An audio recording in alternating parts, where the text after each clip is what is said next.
সুপ্রিয় শিক্ষার্থীবৃন্দ, সবাইকে ম্যাথ ম্যাজিক 23-তে স্বাগতম জানাচ্ছি।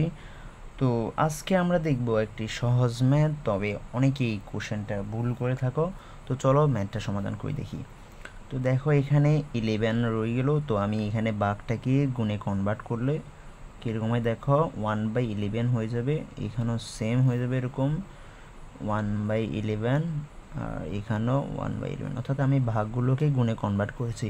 তো এরপর দেখো 11 আর 11 চলে গেল, কারণ উপর নিচে কাটাকাটি থাকে। আর এখানে উপরে 1 আর 1 গুণ করলে 1, আর নিচে 11 আর 11 গুণ করলে 121। এরকমভাবে তুমি অনেকগুলো ম্যাথ সমাধান করতে পারবে। যেমন তোমাকে যদি দেওয়া হয় 3 ভাগ 3 ভাগ 3 ভাগ 3, যদি এরকম দেওয়া হয় তাহলে তুমি 3 × 1/3 লিখবে।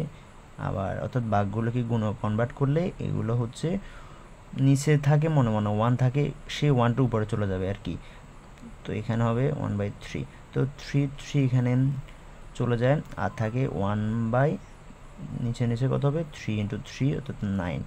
এরকমভাবে তুমি ম্যাথগুলো সমাধান করতে পারো। আশা করি সবাই বুঝতে পেরেছো। ধন্যবাদ সবাইকে।